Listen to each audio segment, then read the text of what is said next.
उत्तर प्रदेश की गांव की राजनीति में एक बड़ा बदलाव आने वाला है। आने वाले पंचायत चुनाव 2026 से पहले प्रदेश में ग्राम पंचायतों के परिसीमन की प्रक्रिया शुरू हो चुकी है।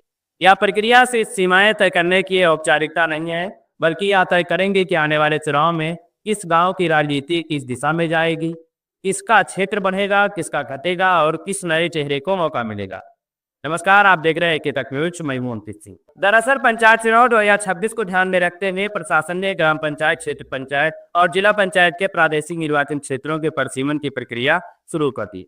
परिसीमन का मतलब है पंचायत क्षेत्रों और वार्डों की सीमाओं को जनसंख्या के आधार पर दोबारा तय करना। पिछले कुछ वर्षों में प्रदेश के कई जिलों में नगर निगम, नगर पालिका और नगर पंचायतों की सीमाओं का विस्तार हुआ है। इसके कारण कई गांव अब नगर क्षेत्र में शामिल हो चुके हैं और कई ग्राम पंचायतों की जनसंख्या में बड़ा बदलाव आया है। इसी वजह से सरकार और प्रशासन ने पंचायत चुनाव से पहले पूरे प्रदेश में पंचायत क्षेत्रों का पुनर्गठन करने का फैसला लिया। इस प्रक्रिया के तहत सबसे पहले ग्राम पंचायतों की वास्तविक जनसंख्या का निर्धारण किया जाएगा। प्रशासनिक कार्यक्रम के अनुसार 28 जून से 30 जून तक प्रत्येक ग्राम पंचायत की जनसंख्या का आंकड़ा तैयार किया जाएगा।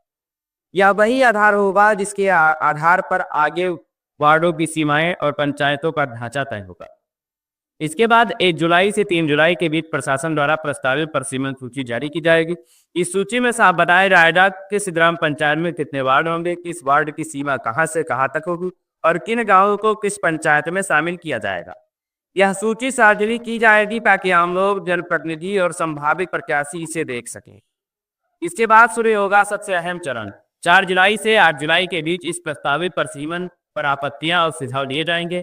यदि किसी व्यक्ति, जनप्रतिनिधि या संभावित उम्मीदवार को लगता है कि किसी वार्ड की सीमा गलत तय की गई है या किसी गांव को गलत पंचायत में जोड़ा गया है, तो वह इस अवधि में अपनी आपत्ति दर्ज करा सकता है। 9 जुलाई से 11 जुलाई के बीच प्रशासन इन सभी आपत्तियों और सुझावों की समीक्षा करेगा और उनका निस्तारण करेगा। इसके बाद परिसीमन प्रक्रिया का अंतिम चरण आएगा। 12 जुलाई से 14 जुलाई के बीच अंतिम परिसीमन सूची जारी की जाएगी, जिसमें पंचायत क्षेत्रों और वार्डों की अंतिम सीमाएं तय हो जाएंगी। इसके बाद 16 जुलाई तक यह अंतिम सूची पंचायती राज निदेशालय को भेज दी जाएगी और इसके साथ ही पंचायत चुनाव 2026 की प्रक्रिया का पहला बड़ा चरण पूरा हो जाएगा। अब सवाल यह है कि इस परिसीमन का असर किस पर पड़ेगा। सबसे ज्यादा असर उन पंचायतों पर पड़ेगा जिनकी सीमाओं में बदलाव हुआ है। कई गांव जो अब नगर पंचायत या नगर पालिका में शामिल हो चुके हैं, वह अब ग्राम पंचायत का हिस्सा नहीं रहेंगे। इसका मतलब है कि कई ग्राम पंचायतों की जनसंख्या घट जाएगी। इसके साथ ही जिन ग्राम पंचायतों की आबादी बहुत कम हो गई है, उन्हें पास की दूसरी पंचायत में मिलाया जा सकता है। वहीं जिन क्षेत्रों की आबादी बढ़ गई है, वहां नए वार्ड बनाए जा सकते हैं या पुराने वार्डों की सीमाएं बदली जा सकती। यह बदलाव सीधे तौर पर पंचायत चुनाव लड़ने वाले उम्मीदवारों की रणनीति को प्रभावित करेगा। कई ऐसे लोग जो पिछले चुनाव में अपने क्षेत्र में मजबूत माने जाते थे, परिसीमन के बाद उनका पूरा चुनावी गणित बदल सकता है, क्योंकि जब वार्ड की सीमा बदलती है तो मतदाताओं का पूरा समीकरण भी बदल जाता है। मान लीजिए किसी उम्मीदवार का प्रभाव किसी खास गांव या मोहल्ले में ज्यादा था, लेकिन परिसीमन के बाद वह हिस्सा किसी दूसरे वार्ड में चला गया। ऐसे में उस उम्मीदवार का वोट बैंक कमजोर हो सकता है। वहीं दूसरी तरफ नए वार्ड बनने से कई नए उम्मीदवारों को चुनाव लड़ने का मौका भी मिल सकता है। इस प्रक्रिया का एक और महत्वपूर्ण पहलू है आरक्षण व्यवस्था।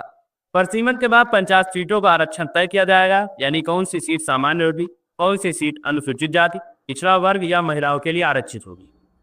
जब आरक्षण तय होता है तो कई बार पूरी राजनीति ही बदल जाती है।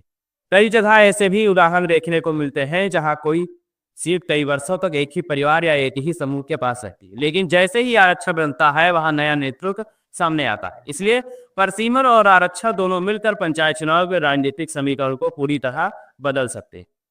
वर्तमान प्रधानों के लिए भी यह एक प्रक्रिया चुनौती भरी हो सकती है। कई मौजूदा प्रधानों का क्षेत्र परिसीमन के बाद छोटा हो सकता है या पूरी तरह बदल सकता है। कुछ गांव पंचायतें इनके पंचायत क्षेत्र से निकलकर दूसरी पंचायत में जा सकते हैं। इसका मतलब है कि नए क्षेत्रों में भी अपनी पकड़ बनानी पड़ेगी। दूसरी तरफ नए उम्मीदवारों के लिए यह मौका भी हो सकता है। अगर किसी क्षेत्र में नया वार्ड बनता है या किसी पंचायत का पुनर्गठन होता है, तो वहां नए चेहरों को चुनाव लड़ने का अवसर मिल सकता है। यही वजह है कि पंचायत चुनाव से पहले परिसीमन की प्रक्रिया को स्थानीय राजनीति का सबसे अहम चरण माना जाता है।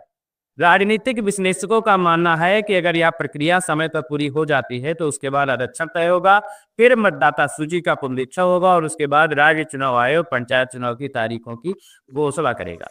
पिछला पंचायत चुनाव उत्तर प्रदेश में वर्ष 2021 में हुआ था और संविधान के अनुसार ग्राम पंचायतों का कार्यकाल 5 वर्ष का होता है। इसी कारण 2026 में अगला पंचायत चुनाव होना तय है। गांव की राजनीति को अक्सर देश की लोकतांत्रिक व्यवस्था की जड़ कहा जाता है, क्योंकि यही वह स्तर है जहां से विकास योजनाओं की शुरुआत होती है और जहां जनता सीधे अपने प्रतिनिधि से जुड़ी होती है। इसलिए पंचायत चुनाव केवल एक स्थानीय चुनाव नहीं होता, बल्कि यह ग्रामीण लोकतंत्र की असली परीक्षा भी होता है।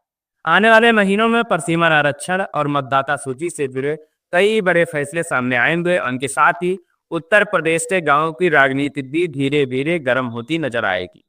अब देखना यह होगा कि परसीमन के बाद बनने वाला नया पंचायत नक्शा किसके लिए अवसर लेकर आता है और किसके लिए नई चुनौती बनकर आता है, क्योंकि गांव की राजनीति में छोटी सी सीमा बदलने से ही सत्ता का संतुलन पूरी तरह बदल सकता है।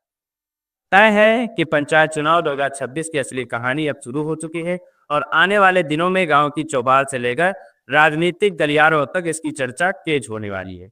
अगर आपको यह विश्लेषण उपयोगी लगा हो, ये खबर उपयोगी लगी हो, तो वीडियो को लाइक करें, चैनल को सब्सक्राइब बिल्कुल भी करना ना भूलें।